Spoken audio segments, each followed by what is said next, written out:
Yes.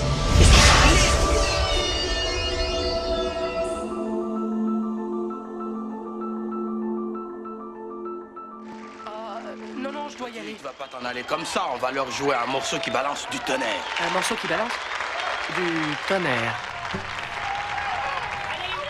On y va.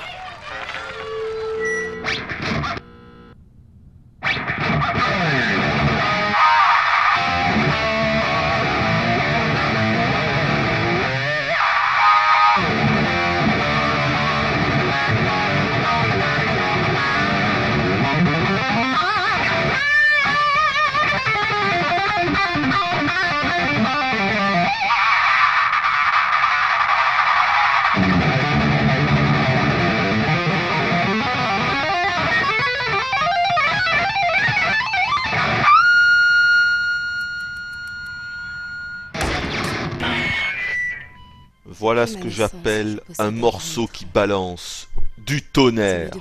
Bien joué, Jody. Allez, salut tout le monde, c'est Hooper et aujourd'hui nous nous retrouvons donc avec le test, la review de Beyond Two Souls, exclusivité PlayStation 3 bien évidemment, puisqu'il s'agit du studio Quantic Dream. Les Quantic Dream sont affiliés à Sony depuis Heavy Rain. Ça sera d'ailleurs pareil sur PS4. Hein. Les jeux Quantic Dream seront très certainement des exclus PlayStation 4. C'est sorti en octobre dernier, octobre 2013. Et voilà. Et comme tous les jeux Quantic Dream, on a une fois de plus à faire un jeu qui se démarque, un jeu original, un jeu atypique. Bref, un jeu pas comme les autres. Et c'est tant mieux. J'ai envie de dire c'est très bien. Est-ce qu'on a essayé de s'en prendre à vous? Je vais pas cracher sur ce jeu, même si... Je vais pas vous dire si je l'ai aimé ou pas aimé, mais déjà, d'avoir un jeu, voyez-vous, qui est un peu différent de la masse en tant que blockbuster, parce que là on a bien à faire un blockbuster, c'est-à-dire un jeu AAA qui coûte du pognon et tout, c'est pas un petit jeu, et qui pourtant se démarque vraiment du reste. J'ai envie tout de même d'applaudir Quantic Dream et David Cage, parce que, on peut dire ce qu'on veut, c'est quand même pas la facilité ce qu'ils font, voilà. Et je comprends pas que... On crache un petit peu trop justement sur ce studio et surtout sur David Cage. Alors peut-être c'est aussi un petit peu de sa faute avec des propos qu'il peut tenir, où on le voit il se met un petit peu trop en avant, ou quand il veut présenter son jeu il met un petit peu trop en avant des trucs extérieurs, comme dans le cas présent, dans ce cas précis, Ellen Page, forcément. Oui, on peut lui reprocher tout ça, mais en tant que jeu pur et dur, franchement, ne crachons pas dans la soupe. Moi je préfère... Je suis plus content de vous présenter un jeu comme ça plutôt que de vous présenter le dernier Call of, ou le dernier Battlefield, ou le dernier Assassin's Creed, ou le dernier FIFA, enfin, bref, tous les gros trucs quoi en gros, hein, excusez-moi, hein, tous les gros trucs, ou même le dernier Mario quoi, hein, qui sont d'une originalité absolument nulle.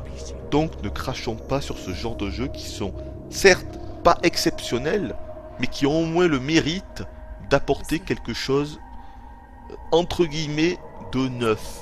Je dis entre guillemets parce que, hein, bon, ça reste un film interactif. Bon. C'est vrai, c'est ce que je pense du moins. On n'est pas en face d'un jeu vidéo pur jus, hein. Un jeu vidéo 100% pur buff. Non, enfin pour ma part en tout cas, non. On peut dire que c'est un film interactif, c'est pas un gros mot que de dire ça. Film interactif, c'est pas... Et puis, quand je dis film interactif, c'est pas non plus film interactif...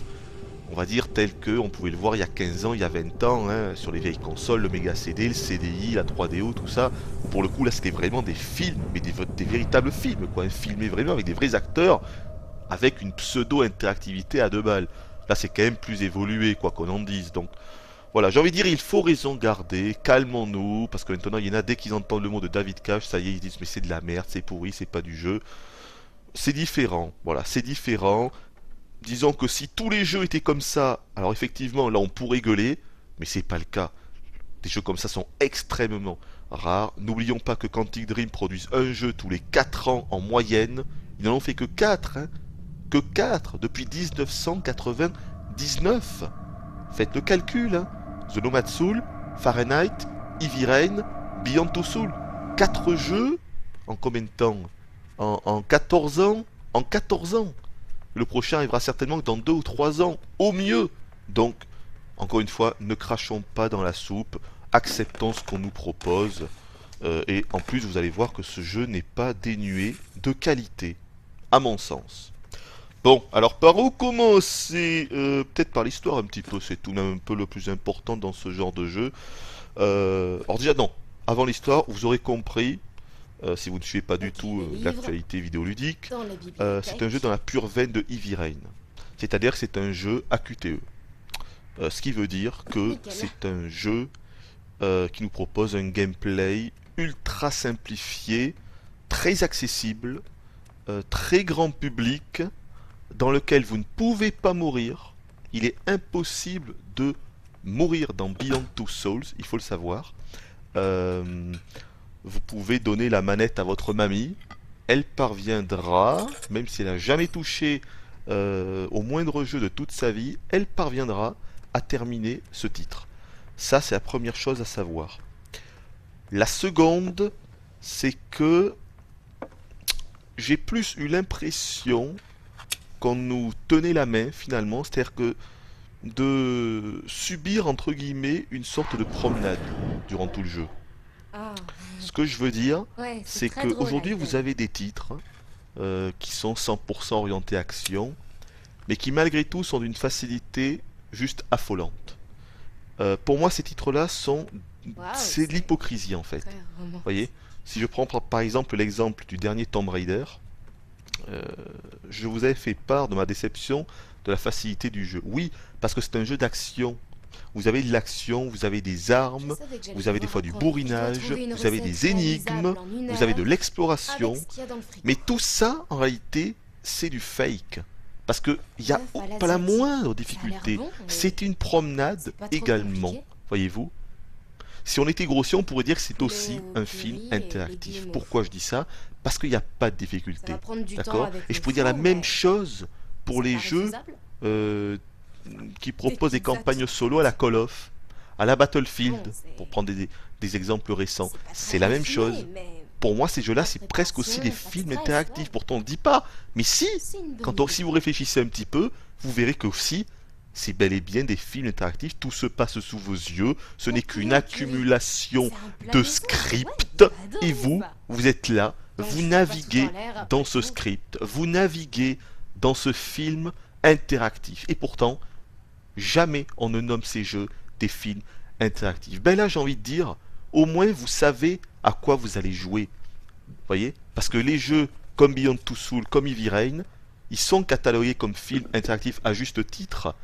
Mais je trouve pas ça normal qu'en fait d'autres jeux qui sont exactement pareils, mais sous couvert, parce que ce sont des jeux d'action, parce que ce sont des FPS, et bien du coup non, parce qu'on a plus de liberté, parce qu'on a une caméra qui permet de voir à 360 degrés. Alors non, c'est pas des films interactifs. Et Merci. je pense qu'à un moment, il faudra quand même se poser, il faudra réfléchir à cette question, euh, parce que c'est plus compliqué que ce que ça en a l'air, voyez. À mon avis, là, ça c'est quelque chose où on devrait tous réfléchir à ça.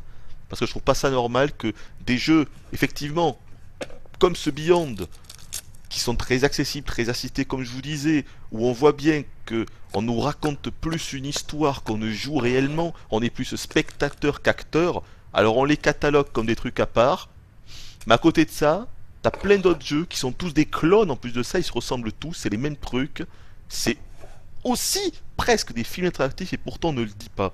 Ils sont pas du tout catalogués comme Ça se ceux-là. passe plutôt bien. Je pense que là-dessus, vous voyez, il y a à réfléchir. Il y a à réfléchir. Mais bref, donc, pour revenir à ce qui nous intéresse, Beyond Two Souls, le gameplay, pour grossir le trait, généralement ce qui se passe, c'est que donc vous contrôlez évidemment une personne, un personnage, Jodie Holmes.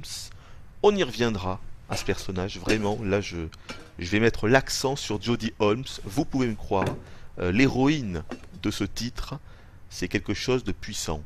Mais on reviendra dessus un peu plus tard. Et donc souvent ce qui se passe, c'est que vous êtes dans une pièce. Généralement c'est des huis clos, une pièce fermée. Et donc vous vous retrouvez là à déambuler, à marcher dans cette pièce.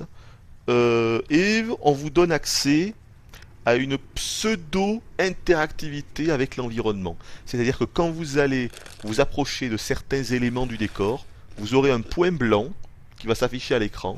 Et il suffira juste de bouger le joystick, le stick droit, Bon, dans une direction, La poubelle dans la et cuisine. l'action s'effectuera. C'est-à-dire que vous aurez une cutscene qui va s'enclencher, qui peut durer, ça dépend, 5 secondes, 10 secondes, 20 secondes, 30 secondes, des fois plus. Hein. C'est vraiment des cutscenes, quoi. Évidemment, pendant ce temps-là, vous ne faites rien, vous ne pouvez évidemment que regarder ce qui se passe. Donc vous avez compris que dans ce jeu, vous allez jongler entre cinématique, ou plutôt cutscene, puisque faites avec le moteur du jeu, donc cutscene et phase jouable. Mais vous devez comprendre que même lors de ces phases jouables, eh bien vous serez très limité. Le gameplay ne sera jamais exigeant, le gameplay ne sera jamais punitif, la mort est impossible, et d'ailleurs vous ne pouvez même pas choisir de courir ou de marcher. Ça c'est selon les chapitres, c'est selon le bon vouloir des développeurs. Dans certaines scènes, vous serez obligé de marcher, dans d'autres scènes, vous trottinerez, dans d'autres scènes, vous pourrez courir. Alors généralement quand vous pourrez courir, c'est évidemment lorsqu'il y a des phases de course-poursuite, en tout cas vous vous faites poursuivre, et donc forcément, là du coup, on vous oblige à courir. Mais vous ne pourrez jamais le choisir, voyez. Donc, si je vous dis ça, c'est pour que vous puissiez comprendre quand même à quel point on est pris par la main. Il faut vraiment le savoir, ça. Vous êtes pris par la main, mais alors du début de l'aventure à la fin. Alors après, évidemment, il y a des QTE, il y a des phases d'action, qui proposent d'ailleurs un système de QTE que moi je n'avais jamais vu jusque-là, que j'ai trouvé plutôt sympa. Mais écoutez, tout ça, on en parlera tout à l'heure. Tout ce qui est le gameplay, c'est important. Moi je considère que même dans un film interactif à QTE, le gameplay, donc la façon de jouer, la maniabilité, c'est quelque chose qui reste important, quel que soit le jeu, ça reste vraiment le gameplay, quoi. Vous jouez quand même au jeu avec une manette, mine de rien, c'est important. Je vous dirai ce que j'en pense. Il y a des trucs bien, il y a des trucs vraiment pas bien, on verra plus tard. Parce que là, moi j'ai surtout envie de vous parler de ce qui me semble être le cœur de ce titre. Le cœur de l'aventure, ce qui est le plus important. Son héroïne, son personnage principal, le personnage que l'on dirige, que l'on incarne, Jodie Holmes, interprétée par la sublimissime Ellen Page. Et c'est là l'une des forces, à mon sens, de ce jeu, c'est que Ellen Page a fait un gros boulot, comme dans la plupart de ses films. C'est une très grande actrice, à mon sens, et elle a su donner une espèce de souffle à ce titre, qui peut-être que sans elle, fonctionnerait beaucoup, vous voyez, je le dis 3 fois, hein. Allez, même 4 fois. Allez, on dit 4 fois. Beaucoup moins bien. Je me suis imaginé faire le jeu, on va dire, sans Jodie Holmes, donc sans Ellen Page, avec un autre personnage, que ce soit masculin ou féminin. Je pense que ça aurait vraiment moins bien pris, ça aurait moins bien marché. Donc vraiment, je vais essayer dans cette vidéo de vous faire comprendre qu'à mon sens, le plus gros point fort de ce Beyond, finalement, c'est son personnage central. Et c'est elle qui fait tout. C'est elle qui parvient à faire en sorte que le jeu soit, on va dire, dans un niveau acceptable, alors que beaucoup de choses sont médiocres, en réalité. Et pas médiocre parce que c'est un film interactif, non, médiocre parce que ça aurait pu être mieux fait sur plein de sujets, plein de points. Mais la performance d'Ellen Page sur le boulot qu'elle a effectué via donc la motion capture, vous le savez, hein, ça c'est Quantic Dream ont l'un des meilleurs studios de mocap au monde. D'ailleurs, maintenant ça ne s'appelle même plus de la motion capture de base, comme on le voyait il y a une dizaine d'années. Ils appellent ça, je pense, la performance capture, je crois. C'est-à-dire qu'avant ça capturait uniquement le mouvement, on va dire, du corps. Maintenant ils arrivent vraiment à reproduire les expressions du visage, en plaçant plein de petites boules partout sur le visage pour reproduire vraiment comment dire, les mimiques, quoi, les expressions, vraiment, le faciès, c'est bien ça. Et ils capturent même la voix maintenant. Donc si vous faites le jeu en VO, sous-titré, mais vous aurez vraiment la voix d'Ellen Page, ses expressions et tout. Alors, évidemment ça reste du virtuel puisque c'est un jeu, mais vraiment, à plusieurs reprises, j'ai été bluffé par ça. Le rendu des expressions du visage est, à mon sens, vachement impressionnant. C'est peut-être du jamais vu dans un jeu. Pourtant, j'étais le premier à rigoler devant David Cage, là, quand on l'avait vu à l'E3 durant la conférence Sony, quand il nous expliquait que pour qu'on ait plus d'émotion dans un jeu, il fallait qu'il y ait enfin, en gros plus de polygones dans les visages pour qu'ils soient encore plus réalistes. Et regardez, c'est ce qu'on peut faire sur PlayStation 4 avec son fameux visage du vieux là, qui nous montrait. Voilà, je veux dire, quand t'as été élevé avec du FF6 et des gros pixels, et que t'as rarement ressenti autant d'émotion que dans un FF6, alors que c'est un jeu 16 bits, tu te dis, mais attends, mais qu'est-ce qu'il dit? Non mais qu'est-ce qu'il dit? C'est complètement stupide. Et de notre côté, quand tu fais un jeu comme Beyond, tu vois les choses un petit peu différemment. Parce que c'est pas le même genre d'émotion. Et tu te dis que dans Beyond, c'est sûr que si à la place des personnages, t'as vu des gros carrés, sans aucune expression, eh bien ça fonctionnerait beaucoup moins bien. Autant dire que ce serait même carrément catastrophique. Donc beaucoup de choses passent par là. Donc c'est une autre forme d'émotion. Mais maintenant je commence à comprendre David Cage quand il parle de ça.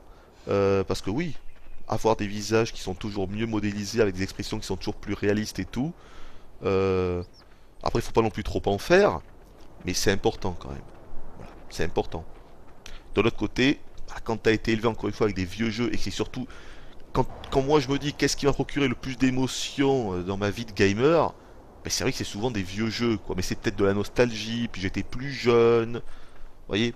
Mais bref, c'est difficile. Je pense surtout qu'il y a plusieurs sortes d'émotions et tout. Et voilà, celle que propose David Cage, faut pas s'enflammer dessus, faut pas dire de suite c'est de la merde, c'est de la merde. Non, c'est juste autre chose. Acceptons-le et je le comprends. On va dire je le comprends dans sa démarche.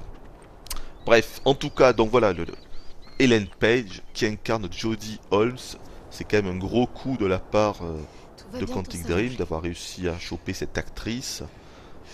Et ça fait vraiment pour beaucoup dans l'intérêt que peut procurer ce jeu. Il y a un autre acteur connu, moins populaire aujourd'hui qu'Ellen Page, Willem Dafoe. Ne mentionnez pas Spider-Man quand vous parlez de Willem Dafoe, s'il vous plaît. Pas Spider-Man. Hein, faites-moi plaisir. Faites-moi plaisir. Voilà, qui lui aussi est là. On peut même dire qu'il a le second rôle.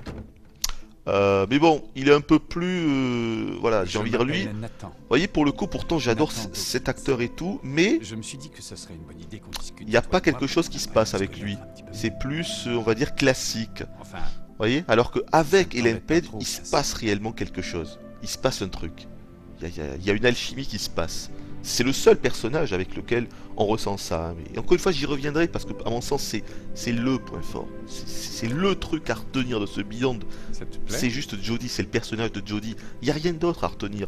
Même l'histoire, elle passe au travers, quoi. Vous voyez, c'est vraiment... Jodie se surélève complètement, en fait, au-dessus du jeu. C'est très étonnant.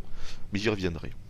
Donc je vous ai parlé donc du coup des personnages. Putain, en fait non, je ne vous ai parlé de rien. On va commencer quand même par l'histoire. Donc je vous l'ai dit, on incarne Jodie. Alors il y a beaucoup de particularités dans ce jeu. La première, c'est que contrairement à Heavy Rain qui se déroulait sur une semaine et où d'ailleurs on incarnait plusieurs personnages, là non seulement on incarne que Jodie, mais en plus de ça, ça va se dérouler sur une quinzaine d'années, voire même une vingtaine d'années. Comme pour Heavy Rain, ça se passe en chapitres. Donc c'est pas un truc qui a vraiment un début et une fin. Les chapitres souvent n'ont pas vraiment de relation entre eux. Hein. D'ailleurs ça c'est un peu bizarre parce que des fois ça tombe un peu comme un cheveu sur la soupe. Hein. Ça fait un petit peu Jodie va chez les Indiens. Jodie, bon, j'ai pas non plus envie de trop vous spoiler, mais Jodie vit sa vie chez les SDF. Des fois c'est un peu bizarre. C'est tellement l'impression qu'ils ont mis les... C'est les moments de vie en fait de Jodie, mais ils ont un peu mis ça comme ça au hasard, ils savaient pas trop. Enfin, limite je sais pas, ils auraient pu mettre Jodie va au supermarché, Jodie va en discothèque, vous voyez ce que je veux dire, Jodie va faire du sport, Jodie va se promener. Vous voyez, mais il y a beaucoup de trucs comme ça. Jodie a un rencard par exemple. Voilà, Jodie se la joue agent secret. Il y a... vous voyez ce que je veux dire? Jodie doit échapper à la police. On dirait en fait une BD quoi. C'est une bande dessinée le truc. C'est la vie de Jodie. Ça m'a fait penser à ça. Alors je dis pas que c'est mauvais, parce que moi ça m'a plu ce truc pour tout vous dire, mais c'est vrai que c'est un peu gros. Hein, quand je le revois comme ça, je me dis, ouais, c'est... oui. Disons que c'est original, une fois de plus, c'est original. Voilà. Donc, ce que je vous disais, c'est que le jeu se passe sur une quinzaine d'années. Ça, c'est très important, parce que nous allons donc jouer le personnage de Jodie quand elle est toute petite. Quand elle a, je sais pas, 6-7 ans, 7 ans. Puis quand elle est ado, 12-13 ans. Puis un peu plus vieille, genre 15 ans, et puis 18 ans, et puis 20 ans, et puis 25 ans. Enfin bref, on va la jouer comme ça dans toutes les séquences de sa vie, à différentes époques.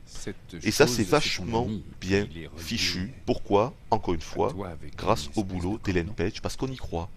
On y croit. C'est pas uniquement Ellen Page, le script joue aussi beaucoup.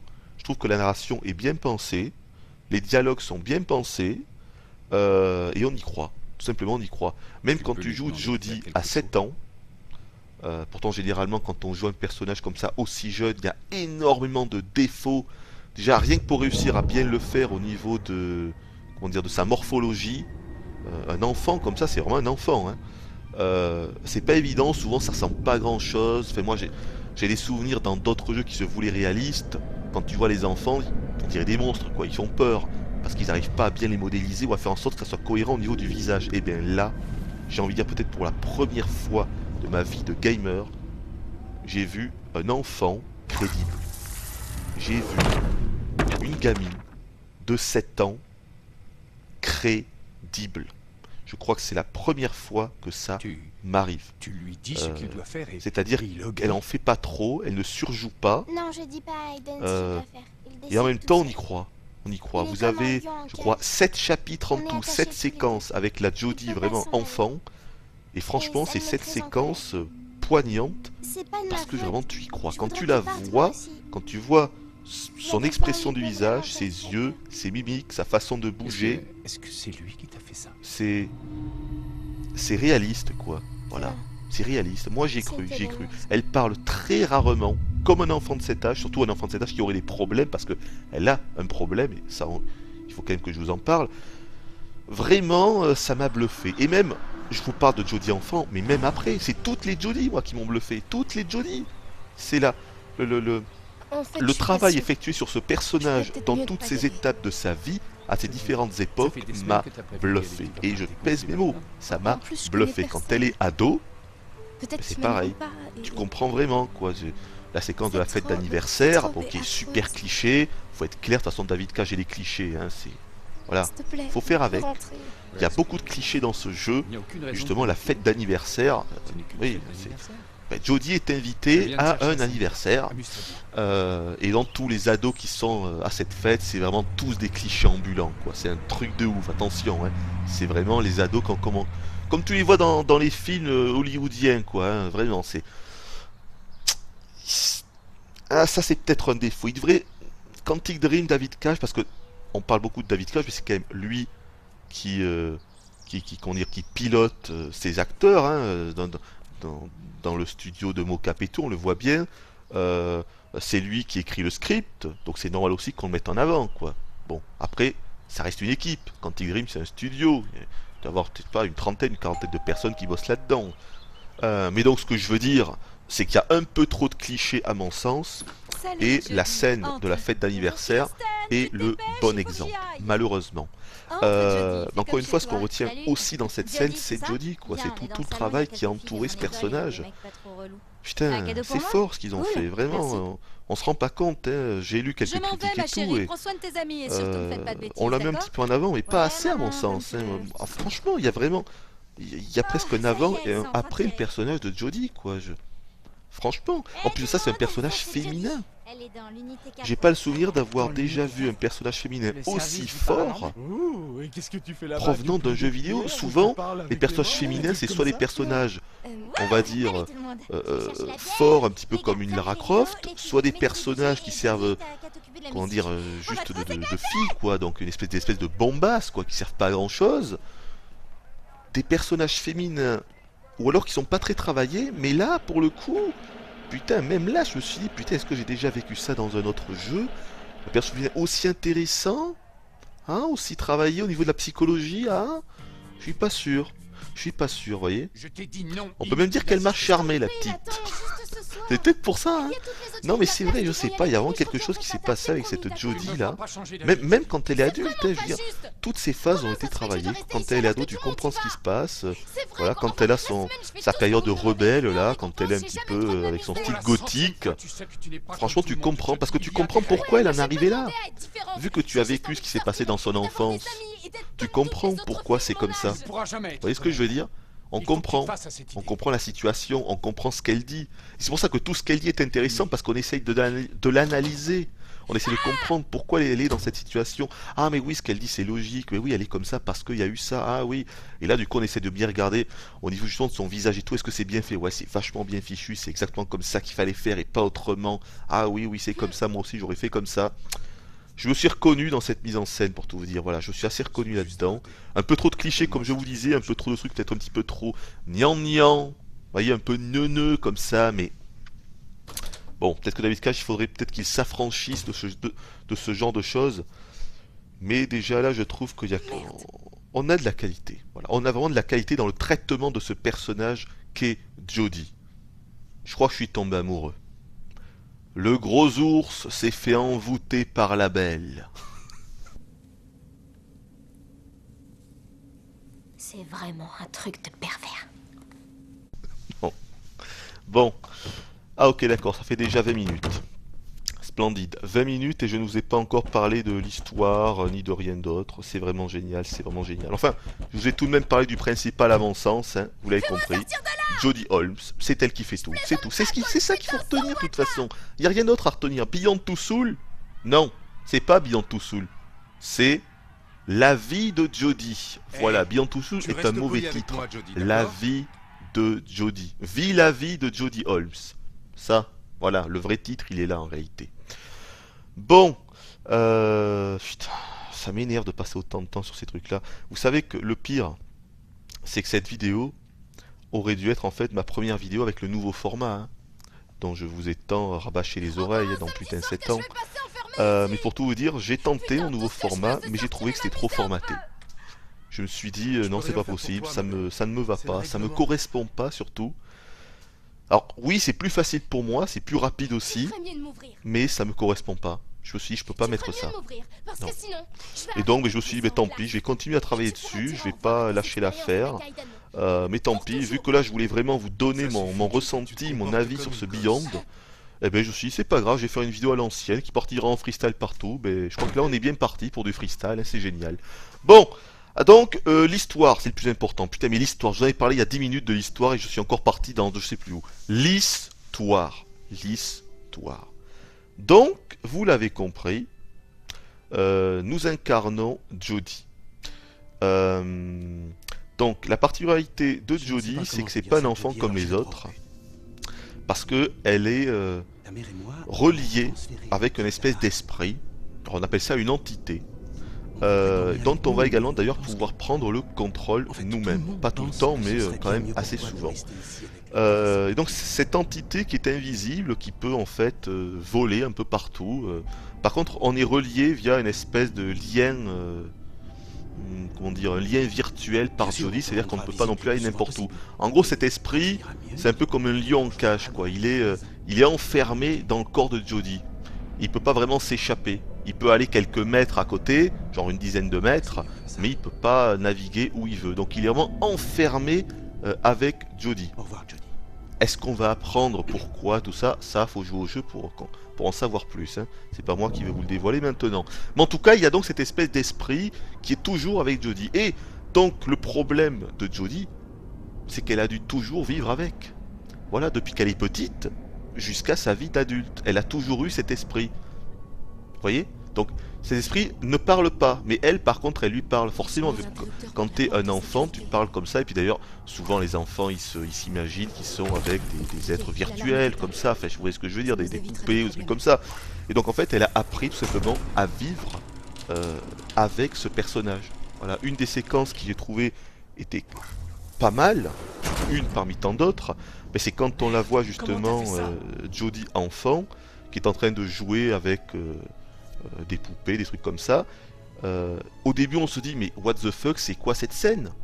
Non mais attendez, c'est quoi ce truc? À quoi ça sert quoi? Ah, Franchement, voir un enfant jouer à la poupée, non, je joue pas à un jeu vidéo pour ça.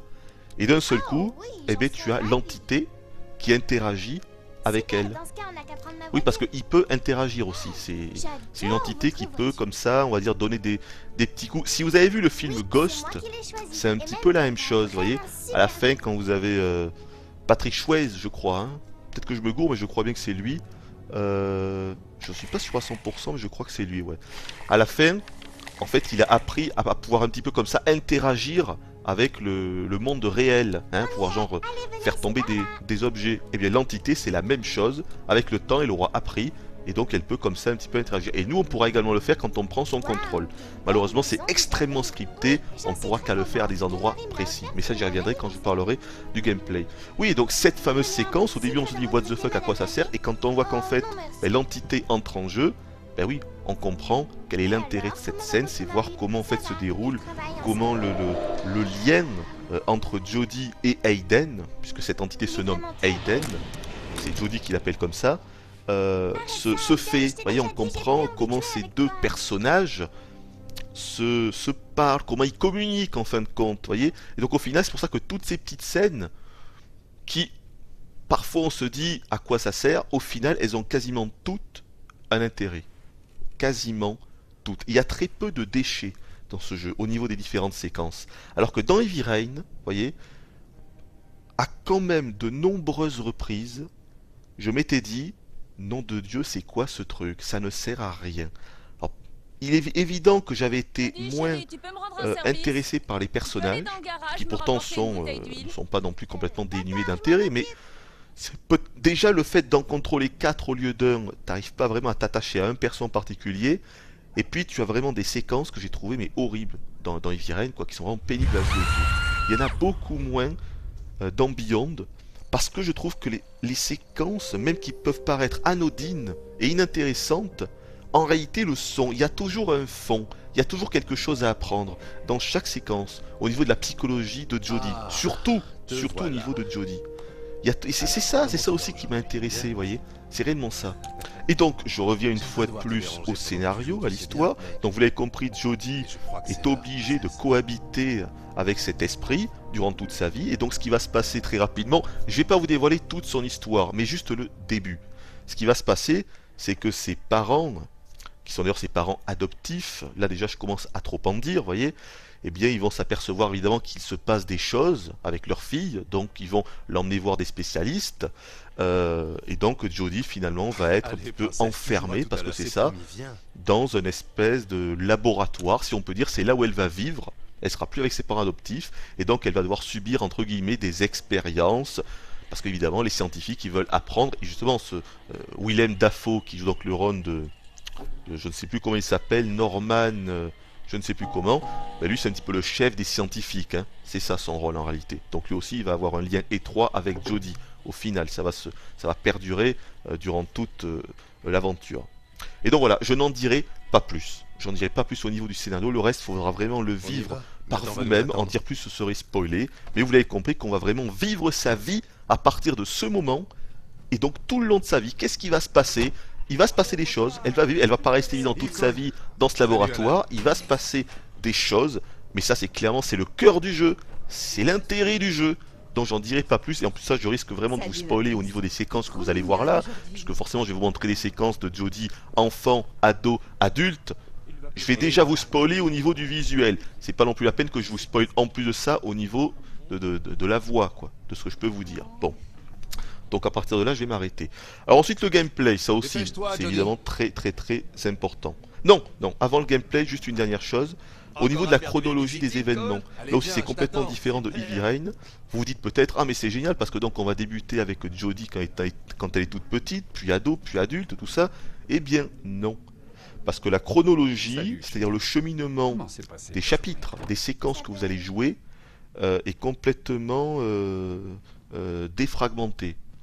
La timeline, le déroulement de la vie de Jodie que vous allez vivre n'est pas en continu. C'est-à-dire que tous les chapitres sont dans le désordre en gros. Par exemple, vous allez commencer avec Jodie adulte, un chapitre avec Jodie adulte, hop là vous allez revenir enfant, puis ado, puis re-enfant, puis adulte, puis enfant, c'est complètement dissocié comme ça, c'est complètement dans le désordre. Voyez, mais même quand par exemple vous allez faire les scènes de Jodie enfant, vous allez même pas commencer par la toute première. Non, non, c'est par exemple la scène de Jodie enfant mais qui a déjà vécu pas mal de choses. Et par exemple peut-être que la toute première scène de Jodie telle on va dire que l'on débute le jeu, peut-être que c'est la séquence de fin en fait. Voyez. Bon, en l'occurrence c'est pas le cas, mais c'est pour vous expliquer un petit peu la chose. C'est complètement dissocié. Alors, au début je me suis dit mais pourquoi ils ont fait ça, et au final j'ai compris. D'abord, ça a été une bonne idée de faire comme ça, et ils ont fait ainsi, à mon sens, c'est parce que, vu que le jeu est évidemment très répétitif dans la plupart de ses séquences, si en plus de ça, on avait joué les séquences dans l'ordre chronologique, je pense qu'on se serait vraiment fait chier. Parce qu'évidemment, par exemple, les séquences où Jodie est enfant, on fait un peu toujours la même chose, et on est un peu toujours dans le même environnement, ou presque, donc voilà, plusieurs chapitres comme ça à l'affilée, où on est dans le même environnement, dans le même contexte, je pense que ça aurait ennuyé les joueurs, et oui, même moi, je pense que ça m'aurait ennuyé, et donc du coup, ils ont fait en sorte de faire comme ça des sauts dans le temps, des espèces de flashbacks qui arrivent en continu. Mais c'est pas plus mal, parce que comme ça permet vraiment de, comment dire, je sais pas, on est curieux en fait, vous voyez, quand on fait par exemple une scène avec Jodie adulte, on est curieux. Par exemple, l'une des premières scènes que l'on va faire, c'est quand on est dans une ambassade avec une Jodie qui se la joue à la Nikita de Besson, hein, le film. C'est vraiment ça. Il y a plusieurs chapitres où vraiment on a Jodie est agent secret, quoi. Jodie, c'est Nikita. C'est l'histoire de Nikita. Et donc voilà, on arrive directement dans l'ambassade, on comprend très vite bon ce qu'il faut faire et tout, mais on se dit tiens c'est bizarre qu'on soit là. Voilà, et en fait on va comprendre par la suite en continuant à jouer avec les flashbacks et la chronologie inversée, pourquoi elle en est arrivée là, pourquoi elle est ici, qu'est-ce qu'elle fout là, qu'est-ce qui s'est passé. Donc au final, c'est uniquement bien sûr quand on termine le jeu que l'on peut mettre toutes les séquences dans l'ordre et que l'on comprend où est le début, où est la fin. Et finalement j'ai trouvé ça bien pensé, franchement bien pensé, voilà, comme certains films de Tarantino ou de Lelouch. Hein, Le Voyou par exemple de Lelouch, c'est un très bon exemple de chronologie comme ça qui va un petit peu dans tous les sens. J'ai trouvé ça bien, vraiment pour moi c'est presque un point fort ce truc là. En tout cas ils ont bien fait de le faire. Donc maintenant le gameplay, très important, le gameplay. Alors, vous l'avez compris, il y a donc un double gameplay, puisque vous pouvez contrôler Jodie, mais également l'entité. Alors le gameplay avec l'entité m'a franchement déçu. Parce que je pensais qu'on pourrait bouger des choses un petit peu ce que l'on veut, et je pensais qu'on serait plus libre que ça. En fait c'est extrêmement scripté. Globalement de toute façon le gameplay on peut dire que c'est un point faible. Et pas parce que c'est un film interactif, ou pas parce que c'est un jeu à QTE. D'ailleurs petite parenthèse, les QTE ont été simplifiés par rapport à Heavy Rain. Faut croire que même dans Heavy Rain c'était trop compliqué. Quand même là c'est un petit peu hein. Oh, attention de pas non plus trop en faire parce que hein, c'est limite tu poses pas la manette et tu regardes les 10 heures de jeu. Hein. Parfois c'est un petit peu ça quoi, donc attention quand même. Le gameplay est ultra simplifié. Donc d'abord avec Aiden, donc tout simplement en appuyant sur la croix, enfin sur le triangle plutôt je crois, on prend possession d'Aiden. Donc à partir de là on peut un petit peu naviguer comme ça dans le décor, on peut aussi également traverser les murs. Un peu comme quand vous jouez dans la vue fantôme dans les FPS quand vous crevez. Par exemple dans Counter Strike, c'est le bon exemple. Quand vous mourrez, vous avez la vue fantôme, vous pouvez donc naviguer où vous le souhaitez sur la map et traverser les murs. Mais là c'est pareil, vous pouvez également traverser les murs. Mais même là, vous voyez, ça n'a pas été très bien fait parce qu'on ne peut pas traverser tous les murs. Et non, il y a... Parfois vous aurez des chapitres dans lesquels les murs seront vraiment, comment dire, matérialisés, même pour Aiden, ce qui n'est pas logique. Aiden devrait pouvoir aller partout, ben non. Non, régulièrement vous avez des murs que vous ne pouvez pas traverser. Vous comprenez pas pourquoi, c'est pas logique. C'est juste parce que le level design a été mal fichu, qu'ils n'ont pas fait en sorte que ça soit bien fait en toutes circonstances. Voilà, le genre de truc qui m'a énervé quoi. Autre chose, avec Aiden, vous pouvez parfois prendre le contrôle d'un personnage, d'un humain.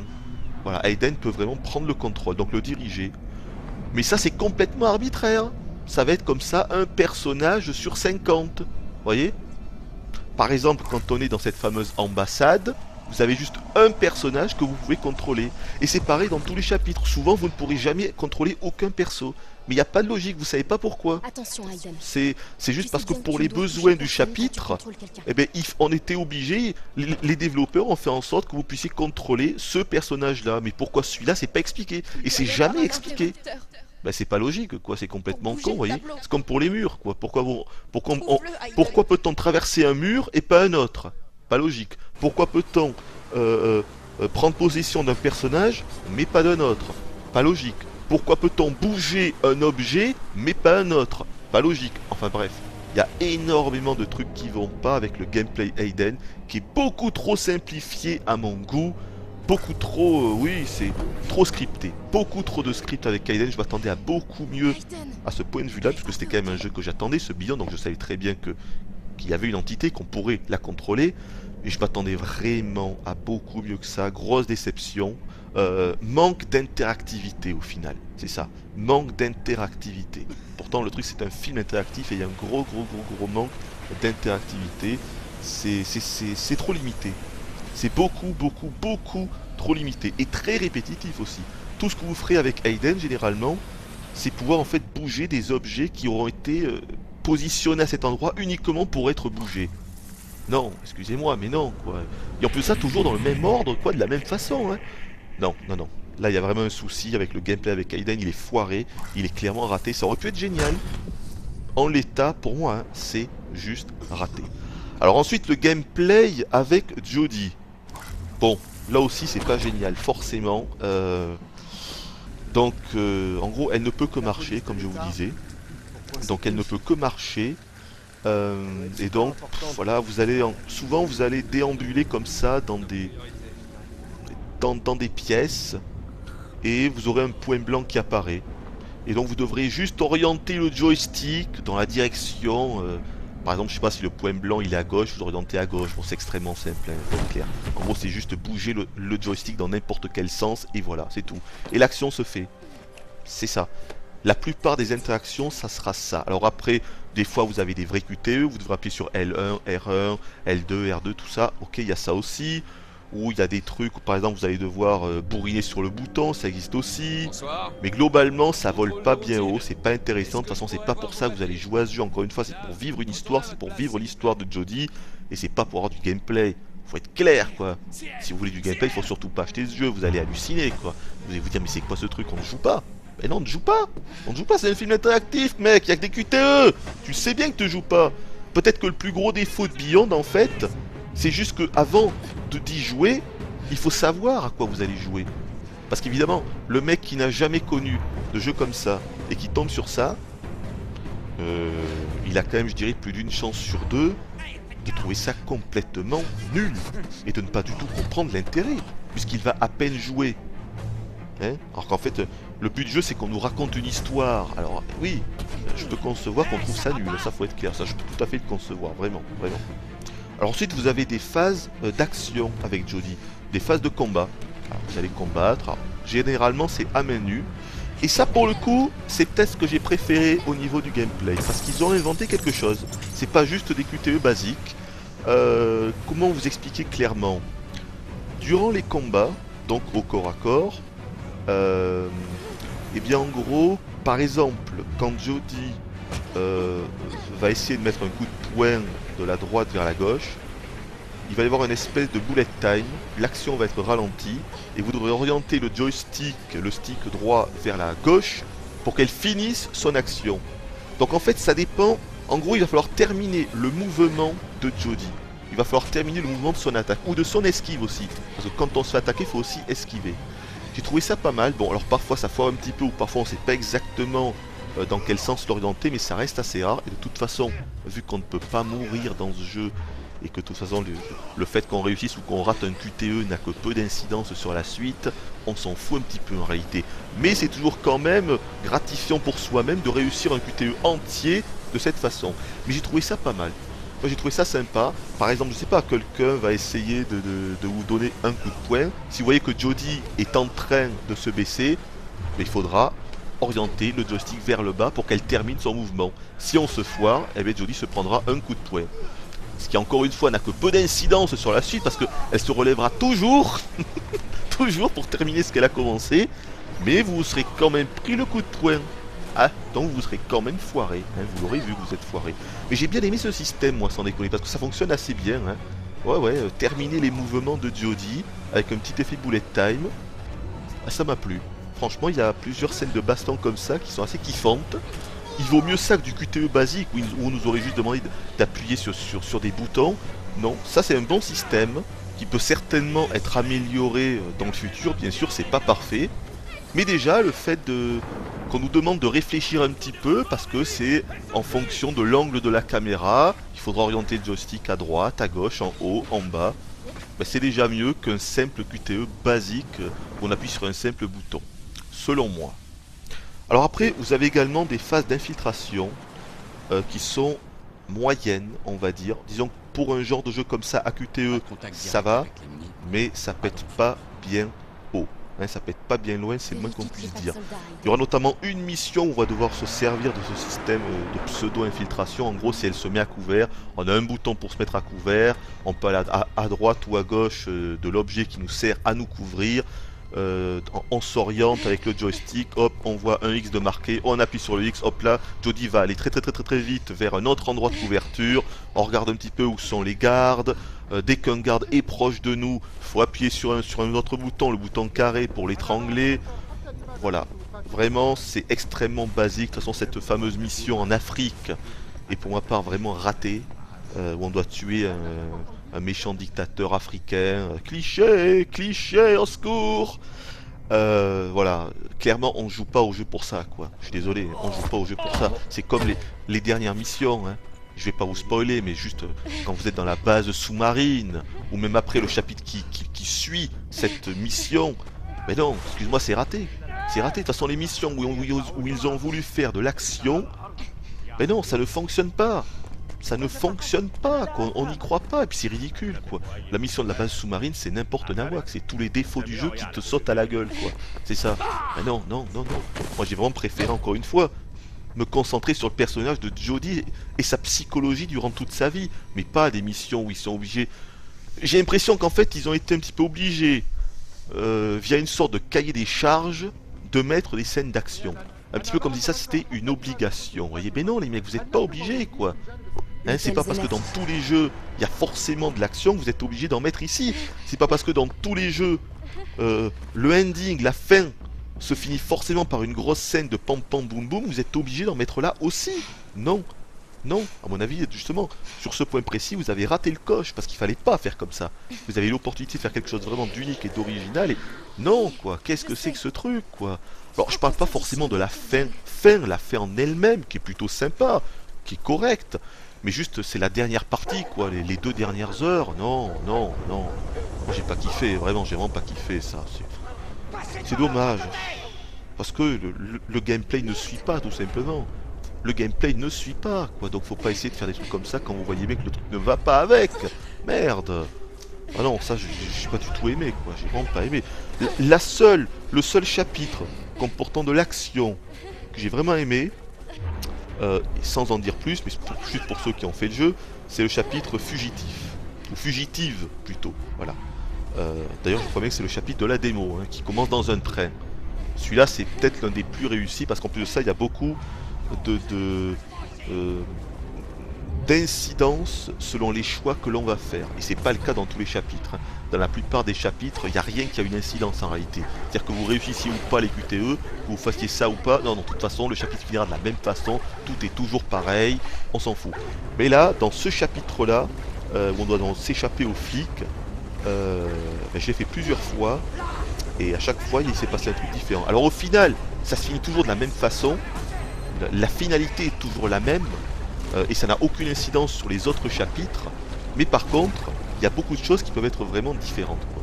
En fonction du fait si on se fait choper directement dès le début dans le train ou pas, on peut aller sur le toit du train, c'est d'ailleurs magnifique, on a une scène de combat sur le toit du train qui est assez géniale.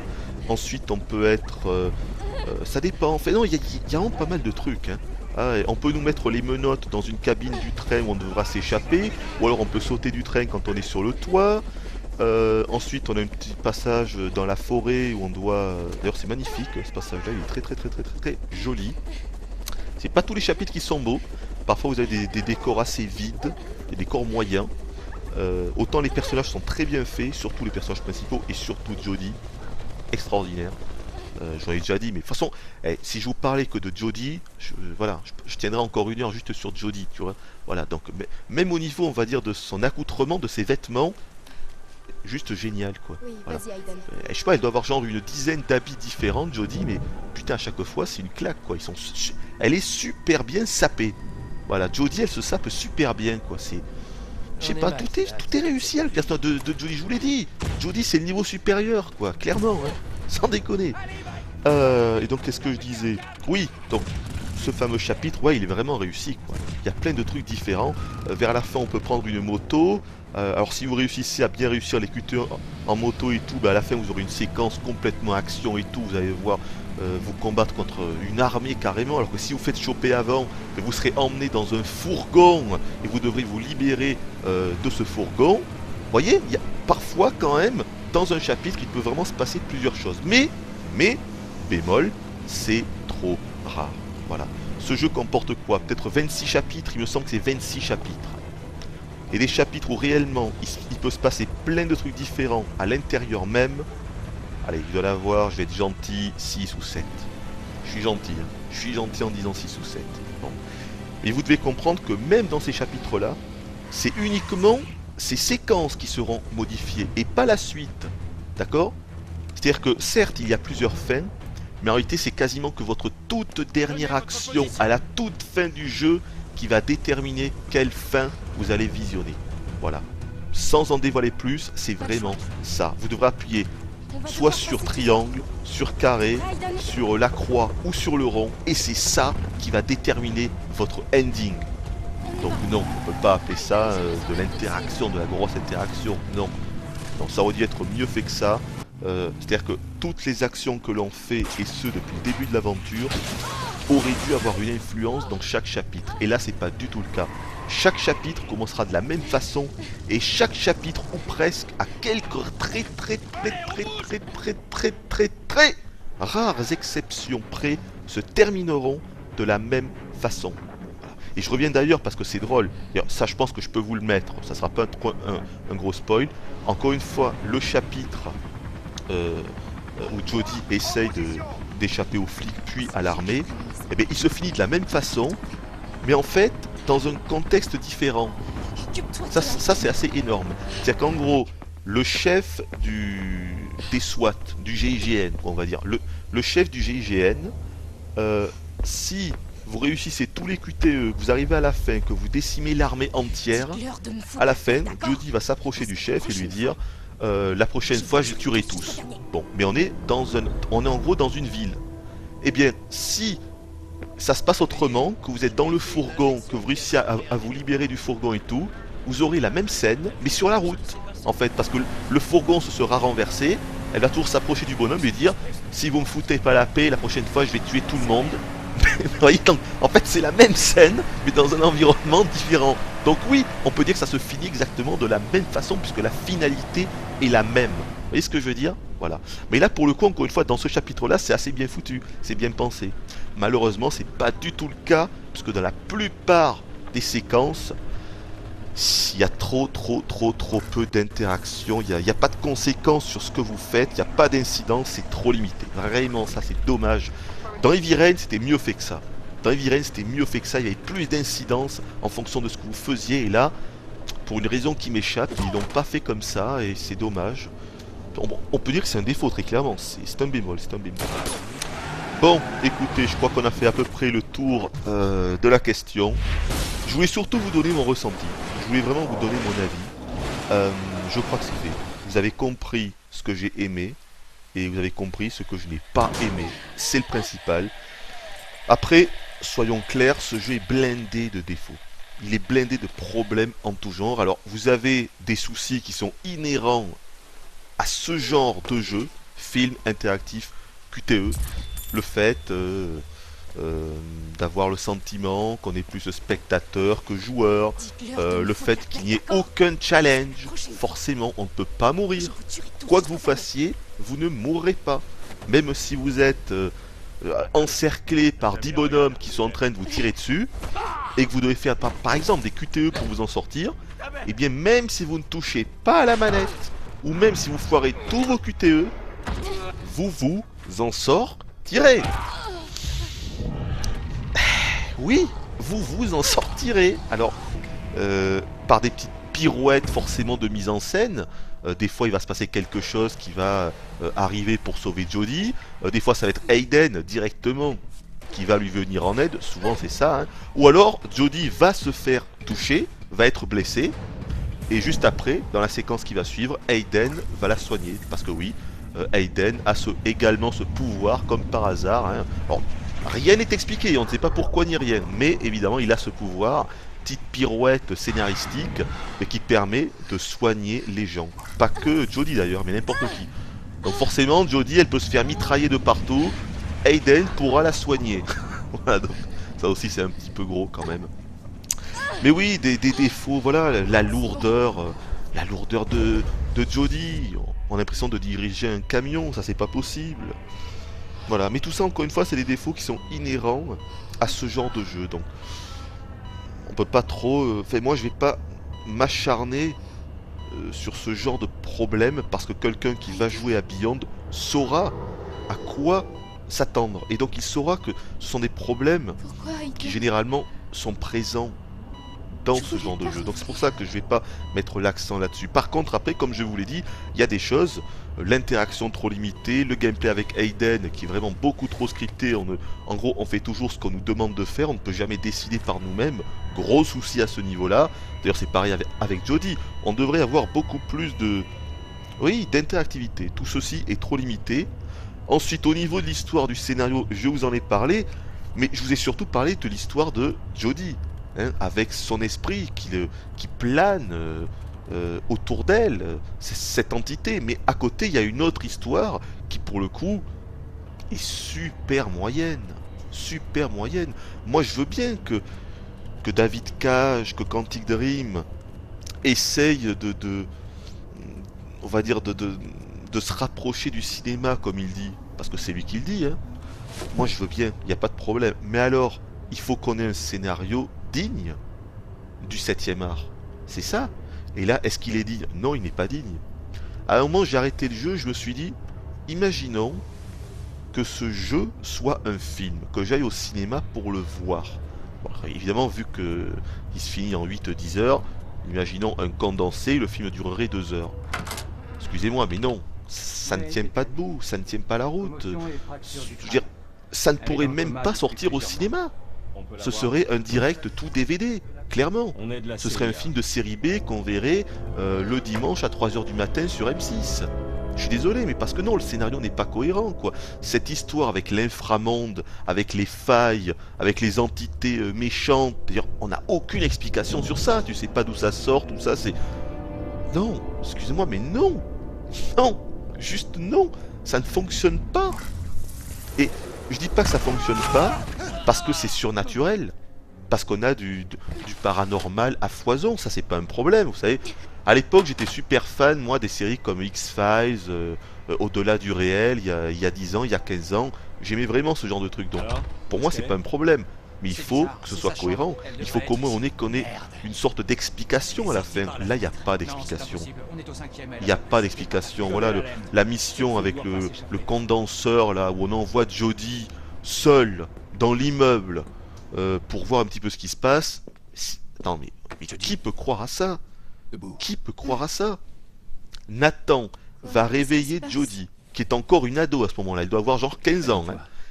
Et il lui dit, Jodie, tu es notre seul espoir, il y a une faille. Alors d'abord c'est la première fois qu'on entend parler de ce truc-là. Même Jodie elle se demande une faille, mais qu'est-ce que c'est que ça? Ah oui, je vais y aller, je vais sauver tout le monde. Non, alors, ça ne fonctionne pas. Ça ne fonctionne pas. Voilà. Alors on arrive devant le bâtiment, t'as des scientifiques avec des combinaisons, t'as l'armée et tout.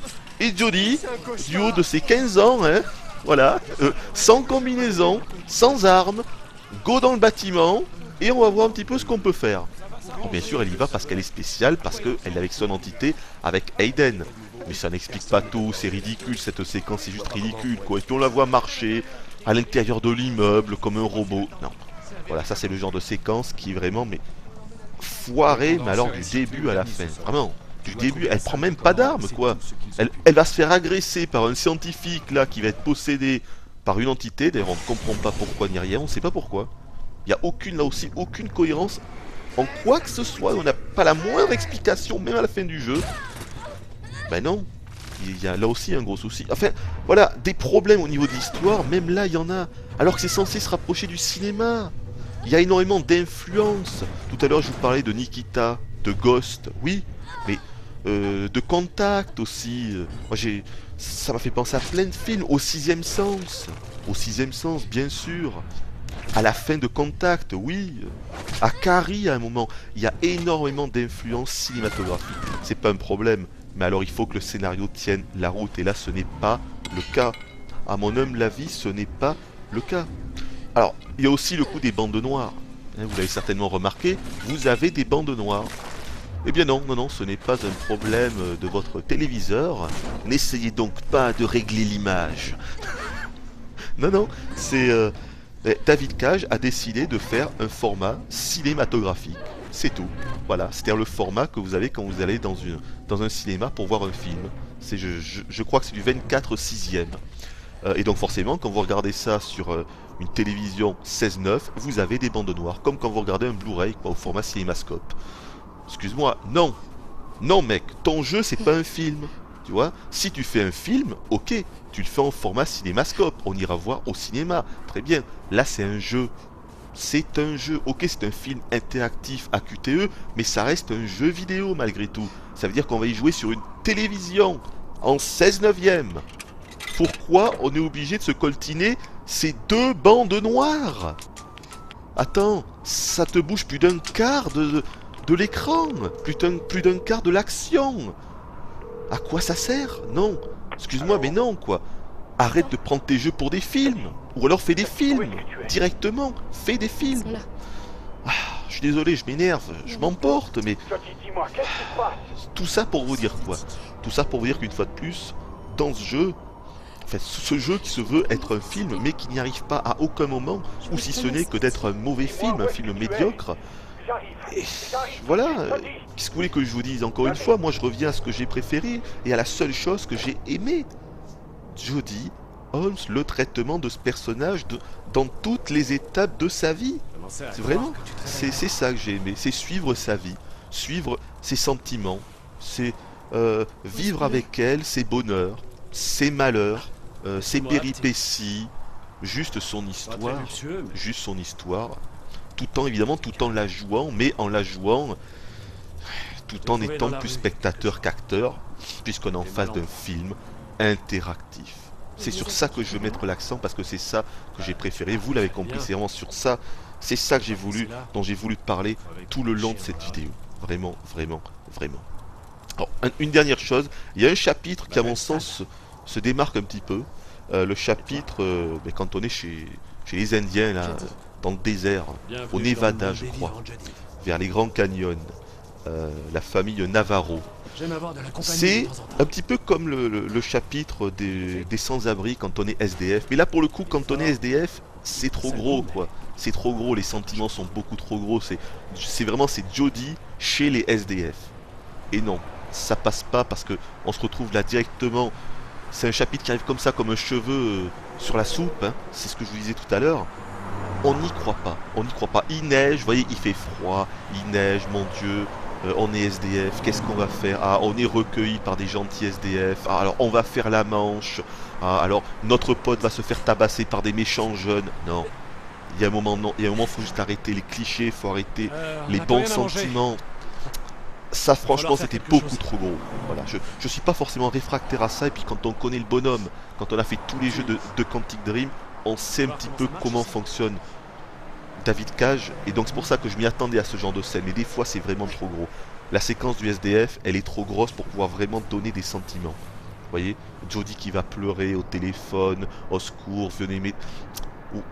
C'est pas que c'est mauvais, c'est bien joué, la mise en scène est correcte, mais ça arrive de telle façon, c'est tellement gros, on voit que ça veut tellement donner de sentiments, tellement procurer de l'émotion aux joueurs, que pour moi, ça n'y est pas arrivé, quoi. Et encore, je vous spoil pas tout, la séquence de l'accouchement, c'est pareil, c'est censé donner de l'émotion, ça a été difficile pour moi. Mais par contre, la scène justement quand on est donc dans le désert, eh ben elle m'a plu parce que j'ai pris ça d'une façon différente, un petit peu comme une espèce de fable. Ça reste un moment de vie de Jodie, mais t'as l'impression que c'est une scène qui est hors du temps. C'est presque hors du jeu. Ça aurait pu faire office de DLC d'ailleurs. Hein. C'est une scène, alors je vais pas non plus tout vous dévoiler, mais en gros, donc on arrive dans le désert, et donc on va rencontrer une famille indienne qui a des problèmes, et on voit... J'ai pas non plus de trop envie d'en dire honnêtement si vous avez pas fait le jeu, mais... Je n'en dirai pas plus, je n'en dirai pas plus, mais juste que j'ai aimé cette séquence, qui pourtant dure super longtemps, ça dure au moins 3/4 d'heure, voire 1 heure, c'est long, hein. Vous avez des chapitres qui sont très longs, le chapitre au Nevada, donc dans cette famille indienne, le chapitre du SDF, le chapitre quand Jodie se la joue Rambo en Afrique, qui est un chapitre complètement raté, je vous l'ai dit, mais ces chapitres-là peuvent durer 1 heure, et vous en avez d'autres qui peuvent durer 5 minutes. Dans lesquels vous avez quasiment aucune interaction, c'est que du dialogue pendant 5 minutes et fini, vous passez à un autre chapitre. Ça, faut le savoir aussi. Ne croyez pas que tous les chapitres sont longs, non, non, c'est complètement, là, ils ont fait ce qu'ils voulaient, vraiment. Hein. Mais donc oui, ce chapitre au Nevada, je sais pas, j'ai trouvé ça vraiment bien pensé. Ça apporte pas grand chose au niveau de l'histoire, mais c'est surtout une espèce d'initiation. J'ai pris ça comme une initiation. J'arrive plus à parler. J'ai pris ça comme une initiation. C'est vrai que c'est pas un mot qui est facile à dire ça. Initiation. Dans la vie de Jodie. C'est ça le truc. Et c'est pour ça que j'ai pris ça comme un truc qui est hors contexte presque. Une espèce de mission annexe, si on peut dire. Ça m'a plu. Ça m'a plu, l'ambiance, le... C'est un petit peu gros encore une fois, mais encore une fois, c'est du David Cage, donc oui c'est gros.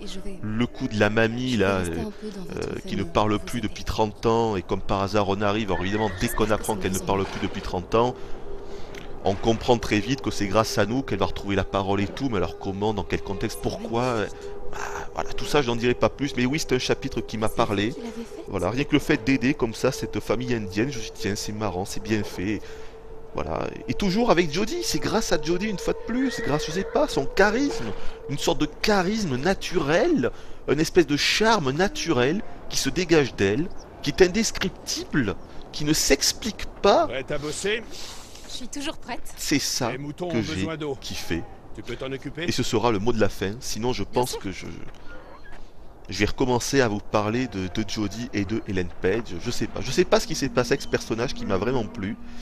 Malgré parfois un script un petit peu trop gnangnan, un petit peu trop bon enfant peut-être, oui mais je sais pas, moi j'ai réussi à retomber en enfance peut-être, ça m'a plu vraiment, ce personnage m'a plu comme rarement un personnage m'avait intéressé dans un jeu vidéo, vraiment, vraiment. Et étonnamment, comme je vous disais, ce sont les chapitres où on va en apprendre plus sur elle qui m'ont plu, et pas les chapitres où il y a de l'action. Non, ces chapitres-là sont ratés, ces chapitres-là sont presque hors sujet. Ils sont hors sujet. Ils n'auraient même pas dû en mettre, à mon sens. Ils n'auraient pas dû. Le chapitre de Rambo quand on est en Afrique, le chapitre à la fin quand on est dans la base sous-marine, non. Même le condenseur avec la faille, ça sonne faux. Non, ces chapitres-là n'ont pas leur place dans Beyond Two Souls. C'est mon avis. Alors maintenant, pour finir, nous allons nous quitter sur une note. Eh oui, parce que ça c'est l'une des nouveautés donc de mon nouveau format qui donc n'a pas eu lieu dans cette vidéo, mais quoi que je fasse à l'avenir, j'ai décidé maintenant de donner une note au jeu que je testerai, au jeu dont je ferai une review. Donc ça va arriver maintenant, c'est une note en pourcentage, histoire de faire un petit clin d'œil, une forme d'hommage au vieux magazine des années 90. Et puis moi j'aime bien la note en pourcentage. Je préfère ça plutôt qu'une note sur 20 ou sur 10 ou avec des étoiles. Je trouve ça assez naze. Une note en pourcentage, disons que ça me parle. Après soyons clairs, c'est pas une notation objective. D'accord? Ça faut être clair. C'est comme les avis de toute façon que je vous donne, comme là je vous ai donné mon avis. Quelqu'un d'autre aimera peut-être les phases d'action dans ce Beyond Two Souls. Quelqu'un d'autre peut-être n'aura pas été pris par le personnage de Jodie. Quelqu'un d'autre, vous voyez, aura peut-être bien aimé le gameplay. Vous voyez, moi ce qui m'a vraiment plu, c'est Jodie. Et tout le reste, c'est soit moyen, soit médiocre. Rendez-vous compte, soit moyen, soit médiocre. À part peut-être les graphismes, évidemment, et la bande son, bon, qui est de qualité. Clairement, moi je me suis fait le jeu avec la bande son vraiment pas à fond, mais presque. J'étais dans le truc, j'ai voulu un truc, je l'ai fini en 2 jours. Laisse-moi juste J'ai terminer torché ça. l'aventure en 2 jours, donc j'étais vraiment à fond. Encore une fois, j'étais avec Ellen Page, enfin j'étais avec Jodie. Vous voyez, je confonds les deux maintenant. J'étais avec Jodie tout du long et ça m'intéressait. Je voulais voir ce qu'elle allait dire dans la scène suivante, comment ça allait se passer, quel choix de réponse je pouvais apporter au perso, ce que j'allais répondre, quelles conséquences ça allait avoir. Encore une fois, c'est tout cela qui m'a plu. Mais donc oui, les graphismes, la bande son, ça fait bien évidemment partie des points forts. Même si pour Allons tout voir vous si dire, vous êtes honnêtement, pour être vraiment 100% honnête, j'ai trouvé le jeu moins impressionnant que Heavy Rain en son temps. Je vous assure. C'est-à-dire que dans Heavy Rain, j'ai encore le souvenir de certaines séquences, comme par exemple la discothèque, où on avait une vingtaine, une trentaine de personnes qui dansaient en même temps, hein, avec des proportions réalistes et tout, avec des danses différentes. C'était super impressionnant de voir ça en 2010. Ou quand on est dans le centre commercial avec un peu le même genre de scène, beaucoup de monde qui vont et viennent à droite à gauche, Salut, Ashley. c'était impressionnant. Et bien dans d'accord, Beyond, je vais juste venir étonnamment, par là, on n'a ok pas ce genre de scène. C'est beaucoup plus calme en fait. C'est souvent des huis clos. Alors dans Heavy Rain c'était aussi des huis clos, mais là c'est plus calme. J'ai eu l'impression que peut-être que le budget était moindre. Pas si mal. Et je me demande si ça serait pas l'apport, l'ajout justement de 2 acteurs populaires, Ellen Page, Willem Dafoe, eh ben, qui aurait pas un petit peu pompé le budget, si vous voyez ce que je veux dire. Parce que Ellen Page, elle est quand même vraiment dans l'actualité. Elle est bankable, comme on dit, hein, très clairement. Bon, Willem Dafoe un peu moins, mais Ellen Page, c'est vraiment du lourd. À mon avis, elle a pas dû se contenter d'un SMIC. Arrête. J'en sais rien, hein, je ne fais qu'une hypothèse, mais voilà, il est possible que le budget ait été amputé justement parce qu'ils ont pris des véritables acteurs et des acteurs très connus. Et peut-être que du coup ils avaient moins de moyens. C'est qu'une hypothèse, encore une fois, j'en sais rien, mais je crois bien que globalement j'ai trouvé le jeu moins impressionnant que Heavy Rain, ce qui n'est pas logique puisque Heavy Rain c'était il y a plus de 3 ans. Ouais. Donc, ouais, je sais pas, un peu bizarre. Bon, enfin, ne crachons pas dans la soupe, techniquement ça reste évidemment du haut niveau, mais disons que les scènes en elles-mêmes, il n'y a pas de grandes scènes ultra spectaculaires. Il y en a, mais que 2 ou 3. Dans Heavy Rain, elles étaient plus nombreuses.